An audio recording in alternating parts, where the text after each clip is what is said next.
Many of you know that we have a dog, and if you wondered if we had a dog, you've clearly not been outside the kitchen door and watched her bark incessantly at you as you come by. That bark, by the way, is not go away, it's come pet me, is what that is. She is not vicious if you walk on two legs. If you walk on four legs, I don't know. But if you walk on two legs, she's fabulous. She loves you, she loves people. Don't ever feel bad about going over to pet her. She will love you for it. We also have a cat. The cat's name is Stella. We had the cat before we had the dog, so the cat trained the dog when we got the dog as a puppy. So little bitty Stella is about 9 or 10 pounds, and the dog is about 90 pounds. So they're literally 10 times her size. But Stella, once in a while I've noticed, especially lately, once in a while the dog has started getting really defensive about her food. I don't know why, not with us, not with her humans, her bipeds, but with the cat. So if the cat goes anywhere near the food bowl, and by the way, the cat don't want the dog's food. The cat says, no, that's nasty, I don't want that stuff. She just walks right by it. But the dog is obsessed. The dog, when she sees the cat going near the dog food, will fly up out of a dead sleep, run across the room, and chase her off. So I can almost see the cat, when the cat comes in anywhere near the food, which is in the kitchen, or right off the kitchen in our dining area, the cat will kind of look around. Do I see my sister or that idiot or whatever she wants to, I don't know what she calls it in her head. Do I see that dog around here somewhere? And you can almost see her weigh in her mind, is it worth the risk for me to make this run? She kind of weighs it and goes, do I really want to be dealt with? Do I want to deal with this dog? Do I want to just avoid this dog? She makes a decision. Is getting to my own food worth the risk of running through the kitchen knowing that the dog is looking for an opportunity? Is it worth the risk? Human beings do that too. We evaluate situations and decide if something is worth the risk to do or not do. It's called a risk-benefit analysis. Formally, they do it in medical fields where doctors decide when they're deciding on a course of treatment which one is the best, likely to provide the best possible benefits. And then they weigh that against what the risks are. And so you make decisions based on medical information. Doctors do, and we do as patients. We make decisions on courses of treatment. Do I go this direction, knowing what the risks are, but believing in the benefits? Do they outweigh the risks, right? We make those decisions. We make those decisions really in our daily lives as well. If you are handing a small child lima beans for the first time, the child will probably look at the lima bean, and in their head, they do this tiny little risk-benefit analysis. They do. It seems superficial, but they do. They go, is it going to be good enough that I'm willing to take the risk of trying this thing that doesn't look very good and doesn't smell very good, and by the way, isn't very good? I hate lima beans. But that might be Rob's personal issue. Some of you, based on the looks on your face, absolutely love lima beans, and I will pray for you this evening. So, but kids, they do this. They do this upside. They wonder, okay, so if I like it, then it's a new food I can also like, and then I've got more options. They may not think these things out loud, but they do, and so do adults, right? If somebody asks you to try escargot for the first time, do you think to yourself, ooh, gross? Or do you think yummy, right? People who say yummy are the ones who've actually had the guts to try them. If you have not, then you have enough other things to like, you don't need that one. So in your risk-benefit analysis, the potential upsides are not enough. Okay, and if it's too expensive, you like it, you can't have it again. Again, that's the risk. I might like it, and it might cost me a whole lot of money if I want to continue eating it. I know some people who feel that way about Starbucks and other coffee shops where they'll go, I'm not trying the frou-frou drinks because I might like it too much, and then it's going to cost me incredible amounts of money, right? If I have to go get one every day. We do these little bitty risk-benefit analysis. We sometimes do it on more important things. We do it on if it's a beautiful day outside and you're supposed to work today or you're supposed to go to school today, but there's about 47 things you could go do outside. Do you skip work today? Do you skip school today? And if you do, are the benefits of what you're going to get worth the risks of what it might cost you, right? If you're going to skip work or school, you might fall behind in your work. You might get reprimanded. You might get fired. You may not have enough money to pay bills because you didn't earn money that day, if that's how your salary is structured. It might cost you something. I remember when I first went to ask Heather out, I asked her out 3 times before she went on a date with me. And she will tell you that it was because I was the victim of a previous set of conversations and experiences she had had, where I was new to that town that she lived in, Indianapolis, new to the city that she lived in, and that I really didn't have any friends. And so she, as I was trying to kind of ask her out, she was thinking, oh, he wants to go make friends and meet new people. Well, I did, but only one, right? But in her defense, as I was asking her out, I had done risk-benefit analyses because I was her boss. And so there's a risk there. We can discuss that. Everything I did was above board, except actually asking her out. But after that, everything else I did was above board. We can talk about that at a later time. So, the point is, I beat around the bush quite a bit. I was very indirect because it was too risky for me to say something that might get me in trouble, right? So in your defense, I was not exactly as clear as I could have been, but it seems to have worked out okay. In our series, Better Than a Fairy Tale, we're going to take a look today at 2 folks of our 4 characters we originally started talking about, right? We talked about talking about King Ahasuerus. We're going to talk about Esther, hence the name of the book. We're going to talk about Mordecai, and we're going to talk about Haman. We've talked about Haman quite a bit. This week we're going to talk about Mordecai and Esther. And Mordecai and Esther, as they do both individually, do risk-benefit analysis and where they land, how they make their decision, and most importantly, how they're able to make the decision God wants them to make. So if you would, let's turn to Esther chapter 4. Esther chapter 4. And we're going to work our way through most of the chapter, if not all the chapter today, just in chunks and bits and pieces. First 3 verses say this: When Mordecai learned all that had occurred, he tore his clothes. He put on sackcloth and ashes and went into the middle of the city, and he cried loudly and bitterly. He went only as far as the king's gate, since the law prohibited anyone wearing sackcloth from entering the king's gate. There was great mourning among the Jewish people in every province where the king's command and edict reached.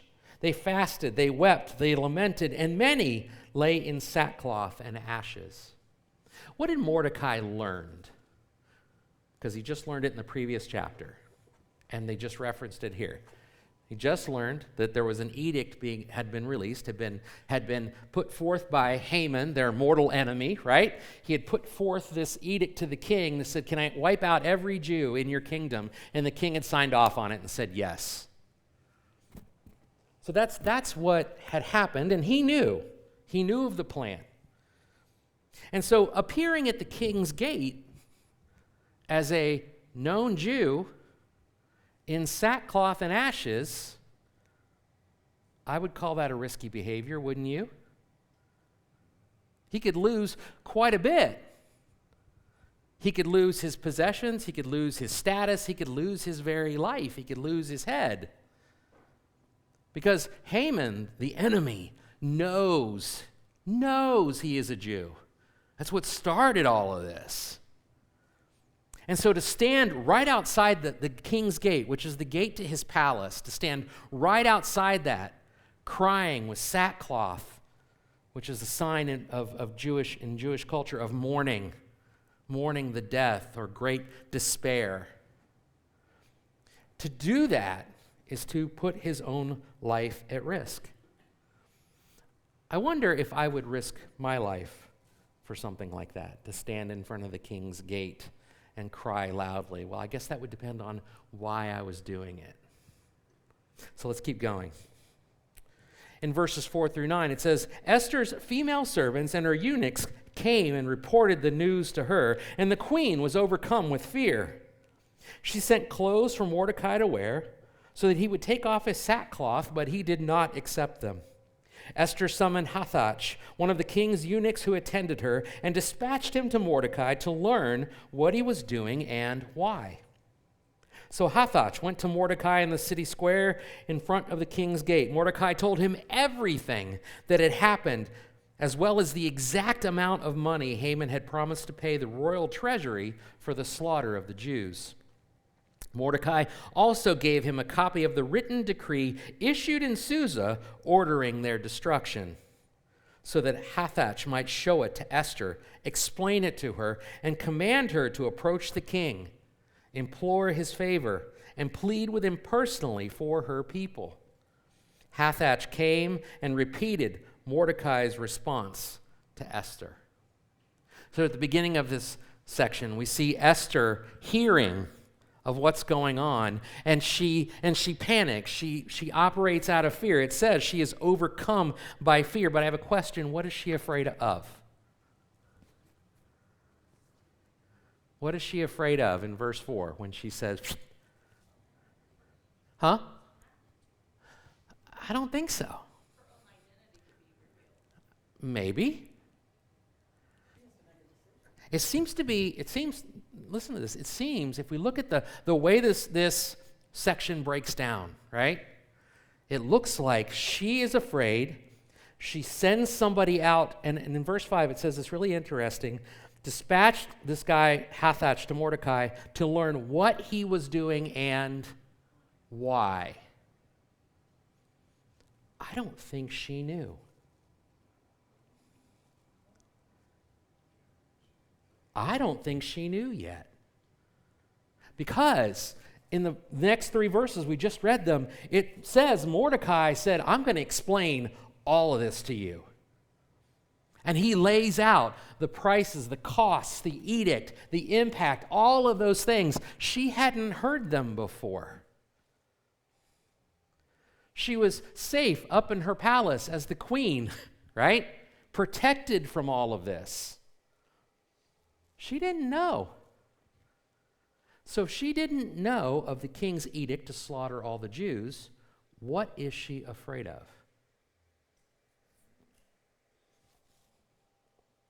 I think it's a good question, or I wouldn't ask it. I think she's afraid of something else. Her response is to go down there and stop it. Right? Send him down there, put some clothes on, quit this, stop it. I think she's suffering from something called vicarious embarrassment. You know what vicarious embarrassment is? Vicarious embarrassment is when you are watching a movie and you're so engrossed in the movie that some of the characters are about to do something really, really stupid, and you're sitting there going, don't do it, don't do it, don't, and you're like, I can't watch, I gotta walk away. Or I got to turn it off, or I got to wait till the scene's over. Or when we see that happen to somebody else that we know and that we're caring about, that we see them do something that we're going, oh, that's going to make you look so bad. That is so dumb. Why would you do that? And we get embarrassed for them. I wonder if she's embarrassed for Mordecai. Because remember, they are close. This is her cousin, and also, probably even more importantly, the man who raised her. as his own daughter. She might be suffering from that, being embarrassed on his behalf for him. She might be worried that she will be embarrassed by association. This is my uncle. If they see him doing this, what's that going to say about me? So in that case, her questions would shift from, doesn't he know how silly he looks, to, doesn't he know how silly he's making us look? Doesn't he know what people will think and say about us? I have to fix this mess before it gets all over me. I think we respond that way. We experience this in our lives sometimes when you have a kid. If you have a small child that you've ever had throw a fit in the middle of the grocery store. You ever had a small child throw a fit? And you want to go, stop it, right? And depending on how you parent, you may do whatever it takes to stop it, which may be giving the kid the candy he wants or the toy he wants, which I do not recommend. But I'm not judging. I'm just saying I don't recommend it. Wouldn't be my call, right? My call might have been a whipping, but that's a whole other discussion for another day. The point is, if it's my child, I'm embarrassed because of the way that he or she is acting. Right? Because they're associated with me. They're affiliated with me. And so somehow their actions reflect on me. Maybe it's as adults. Maybe you have a partner, maybe your husband or your wife, your boyfriend or girlfriend that says something awkward to your friends or to other people, and you're like, oh, you are embarrassing me. That would be embarrassment by association. Jesus suffered from that too with the Pharisees. In Mark chapter 2, we see the story that says while Jesus was having dinner at Levi's house, Levi was a tax collector. And while he's having dinner at Levi's house with many tax collectors and sinners, they were eating with him and the disciples. They were all eating together with many who were following him. This is Mark chapter 2, verses 15 through 17. It says, when the teachers of the law, who were also Pharisees, saw him eating with the sinners and the tax collectors, they asked his disciples, why does he eat with such tax collectors and sinners? At this point in Jesus' walk, he is seen as a teacher. He is seen as a rabbi. He is seen as a purveyor, a teacher within the Jewish faith. I really think the Pharisees are saying a rabbi being seen with such people, doing such things, is an embarrassment to us all. Jesus' response is amazing because Jesus' responses are always amazing. In verse 17, he says, on hearing this, Jesus said to them, it is not the healthy who need a doctor, but the sick. I have not come to call the righteous, but sinners. Now, underlying that is this idea that he's hoping the Pharisees will hear and that we will hear, is that they too are also the sinners and the sick. But it's like he says, while you're busy thinking about how all of this makes you look, I'm going to go about doing the business that God has me here to do. I'm going to seek and I'm going to save the lost. I'm going to do what he needs me to do. So if we go back to Mordecai then, why would Mordecai be willing to take such a risk?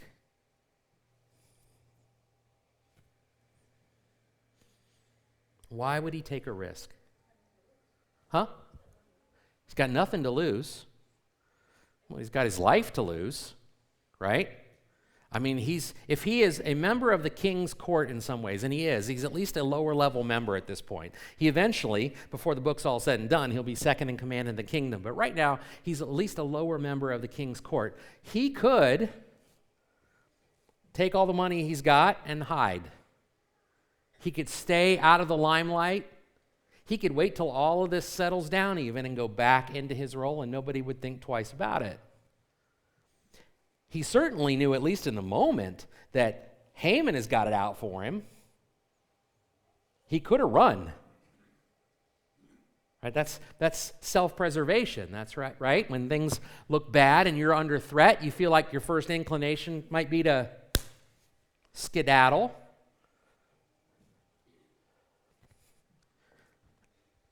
He was willing to do this, to make himself look silly, to risk his own life for one purpose: to get a message to the queen. Because as we read through this again, if you go in and read the rest of this, Mordecai kind of steps out of the picture for a minute. And we watch Esther, Queen Esther will do all of these different things, which we'll get into in a minute. But Mordecai doesn't show up as being a antagonist or protagonist, a hero in the story. Really, again, this is where his input, his impact, his value to what needs to be done here is fulfilled in conveying a message. He doesn't get to be the knight in shining armor. He doesn't get to be the person with all the weapons. He doesn't get to be... His job is to convey a message to the queen. And he is willing to die to do so because the potential benefits outweigh the risk. Let's keep going. In Esther chapter 4, we're going to pick up in verse 10 and read verses 10 through 12. It says, Esther spoke to Hathach and commanded him to tell Mordecai. So this is Esther clapping back, right? She says, all the royal officials and the people of the royal provinces know that one law applies to every man or woman who approaches the king in the inner courtyard and who has not been summoned: the death penalty. Unless the king extends his golden scepter, allowing that person to live. I have not been summoned to appear before the king for the last 30 days. Esther's response was reported to Mordecai. So even after hearing the potential problems this could cause for her people, because that's the message of the edict, right? Mordecai had said, this is the edict. This is the message. This is what's going on. This is what's happening. Even after hearing all that, she's like, oh, heck no. You realize if I go talk to him, I'm dead. There's one little glimmer of hope that I might survive, but for the most part, I'm probably dead. And by the way,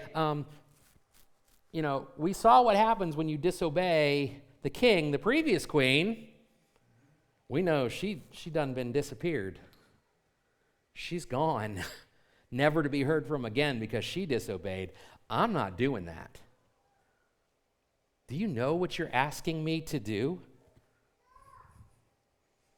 Mordecai's response in the next two verses, 13 and 14, though, shifts this. Instead of doing a risk-benefit analysis, what are the benefits if I'm willing to take the risk? He shifts this to a cost-benefit analysis. What happens, what does it cost if I do nothing? If you do nothing, what does it cost you? It says this, Mordecai told the messenger to reply to Esther, Don't think that you will escape the fate of all the Jews because you are in the king's palace. Don't think your status will save you. If you keep silent at this time, relief and deliverance will come to the Jewish people from another place, but you and your father's family will be destroyed. Who knows? Perhaps you have come to your royal position for a time such as this. The cost is too great, Esther, for you not to share this message, for you not to go talk to the king, for you not to be willing to take this risk, and for you not to be willing to do what needs to be done. I don't think you understand not only what it will cost your people, but what it will cost you. Building a wall around herself, keeping herself safe, not getting involved in the situation so that she could be okay. Mordecai says, that's a fallacy. That's not how this works. You don't realize that by trying to keep yourselves huddled up and turtled and safe, you actually are really deciding to go ahead and be killed. You are playing a part in your own destruction by turtling, by getting defensive, by pretending like it's not happening.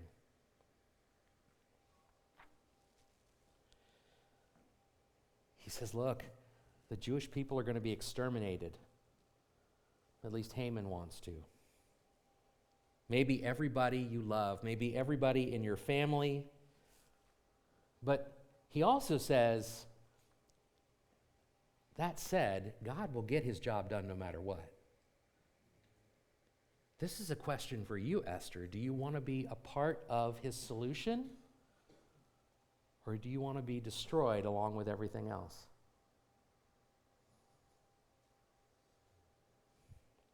He makes it very clear that the cost of her not taking that risk, of her not doing anything, is her very life and everything and everyone she loves. I think, I think this has application to the world we live in right now. We are in a place right now where, over the last several decades, in the United States, Christians have enjoyed this time of relative safety and security, where our beliefs were not questioned, where we were not pressed back against for what we believe and what we say, and for even sharing the message of the gospel. Right? There was a season where it wasn't, do you go to church? It was, where do you go to church? Right? It was kind of this assumption because it was part of our culture. Well, guess what? It's not anymore. We live in a time and a place where it feels very risky to speak out on behalf of the Lord. It feels risky to stand against the culture. It feels risky to put ourselves out there and say, yes, I am a follower of Jesus Christ. It feels risky. And so there's this tendency to self-protect, right? There's this tendency to disengage, to turtle, to say, we're just going to wait this out, and everything else is going to go haywire, and when it's all said and done, we're going to poke our head out from under the aftermath, and we're going to be dandy. We have survived everything. Folks, here's the reality. That's not how that works. That's not how that works. Don't get me wrong. God will get his job done anyways. We just have to decide if we're going to turtle in or we're going to go out and take the risk and be part of the solution.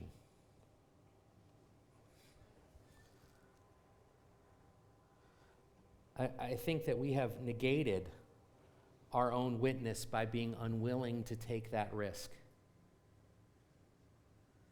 by protecting ourselves. When I say we, I mean Big C Church. I don't just mean Gretna, okay? Although I would say we probably fall in that category too. The Big C Church, by not proclaiming Jesus, by not loving like Jesus, by not showing compassion like Jesus, by not taking responsibility like Jesus, by not demonstrating what a changed life looks like and proclaiming it to the world, that not only has it changed me, but it can also change you, we have We are watching around us the cost of that, the cost of us turtling. We're watching the value of God's grace being lost as people minimize its value, minimize what it cost. We're watching the power of God's love be lost in our world as people redefine it as something far less powerful. Love is not what the world says it is. Love is God. God is love. Right? It is something far more incredible and far more powerful than we allow it to be or that the world might think it is. And we sit silently and let them think it. Most importantly, souls are lost. Souls are lost each and every day because they can't know what they haven't heard. They can't follow what they haven't seen. You might say, well, what about the risks? What about the risks? And it might cost me something. And I would say, as Mordecai would say to Esther, are you really asking the right question? What risk are you taking by sharing the gospel? What risk do you take? Realistically. Because it's probably not death, right? We're not there in the United States yet. But what do you risk by sharing the gospel? A what? A worldly label, right? So they label you as being uncaring, unloving. There's lots of words, right, they could use. So you risk having a label applied to you by the world. What else do you risk? Isolation, rejection. What else? You being labeled as intolerant, right? Or feeling like there's something wrong with you, right?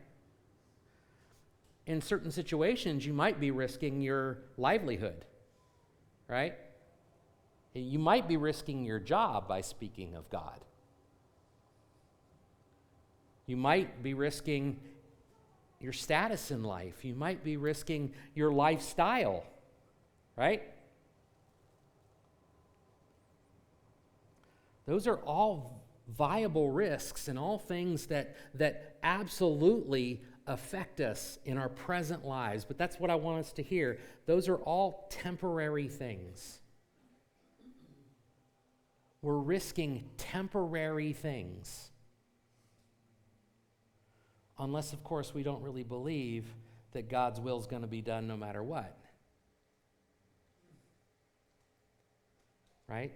Those are temporary things, as real and as powerful as they feel in the moment. Those are all just things that will pass. They are seasons that will be gone. But what risk are we taking by not sharing the gospel? Because there are risks in turtling up and not sharing. What are those risks? Those risks might be, somebody's eternity. Somebody else's eternity. Somebody you love, somebody you care for, somebody you think is a wonderful and beautiful person but doesn't know Jesus. Maybe somebody that's going to marry one of your children. Maybe one of your children. Taking a risk by not sharing the gospel that people will be lost.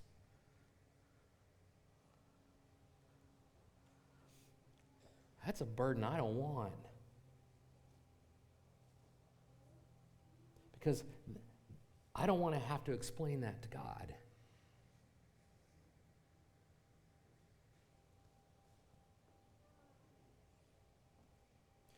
If you have Jesus, the risk-benefit analysis always lands in his favor. He has already decided what the potential costs are, and they're all temporary for you and for me. And he has already decided that if we are followers of Jesus, the benefits are eternal for you and for me. And by the way, if we're willing to do what he's called us to do, everybody else around us that we love for the rest of the world. Because God so loved the world. He died not just for those of us who have already found salvation. He died so that all could find salvation, but he also says, you have been put here for a time such as this. No, it's not a royal position, or is it? I'm pretty sure we're all part of a royal priesthood if we're a follower of Jesus, are we not? Have we lost the sense that we have been put in this position not just for the sake of ourselves, so that we might sit in our palace and stay safe, but for the sake of those who have not yet found the palace, those who have not yet come to know Jesus, those who have not yet come to be set aside as one of his people, those who have not yet found salvation. Listen to this one as we finish up the chapter. Esther chapter 4, verses 15 through 17. Upon hearing that this was going to cost her directly, this is Esther's response. It says, Esther sent this reply to Mordecai. Go and assemble all the Jews who can be found in Susa and fast for me. I'm going to need your help with this. I'm going to need you. Don't eat or drink for 3 days, night or day, and my female servants will also fast in the same way. Whew. Brave words.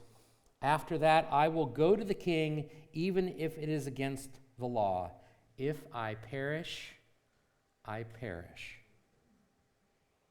So Mordecai went and did everything Esther had commanded to him. Sometimes I think we need the motivation of recognizing that we are called here for a purpose. We have been given an opportunity for a time such as this to stand up for him, to stand up for Jesus, to stand up for his message, to stand up for salvation, to stand up for his sense and understanding of love and of ethics and of morality. We are called to be champions for him. We have been put here in this place for that reason. And I think we need to be reminded, though, that if we choose to avoid stepping into that role, it is not without cost. It is not without cost for me and for you. It is not without cost for our friends, our families. It is not without cost for our community and for the world and for those who are not yet saved. We're not supposed to be just sitting in our palace waiting for this to pass and keeping ourselves safe. We're supposed to be out there bravely fighting the good fight, speaking the message of truth and of love, taking the opportunities to ask someone if they know Jesus Christ, and to take the opportunity to explain to them how wonderful he is, how incredible salvation is in him, and how they can find it too. Is to go out and help guide them into that salvation. And even after they found that salvation, it's our job to become their family, to wrap our arms around them and to help them grow and live into that discipleship, right? That's the word for it. Jesus says, go and make disciples of all nations. He doesn't say stop at baptizing them or getting them to take me into your heart. It starts with those things, then it turns into and teach them all the things that I have taught you. And Jesus says, I've got this. I'm going to be with you always, all the way to the end. We are called to be brave, to be courageous, to be selfless, to not ask, what is this going to cost me, but recognize we have already been given all the benefits. You realize that, right? We did nothing and we got the benefits. We said, yes, Jesus, I will follow you. And he said, great, I'm going to give you the kingdom of heaven. He said, great, I'm going to give you eternity and salvation. He said, great, I'm going to adopt you into my family. We got all the wins already. Do you not realize that? We're already on the winning side. We're already partnering with him. He has already called us. He has already promised us. He is already giving us. But we have to remember that we can't just sit back and watch it all fall apart around us. He has given it all to us so that we might take it to the world. Let us be a people who are willing to say the same as Paul said to the Philippians in Philippians chapter 1, verse 21. It says, "For to me, to live is Christ. It is to do the things of God, to live that call upon my life, to speak the gospel, to show love, to grow, to change, to transform, to become more Christ-like, and to shine that light before the world. And to die is gain." To live is Christ, and to die is gain. We have a purpose while we are here, and we have a reward already waiting for us when we pass on. Amen? Let us be those people.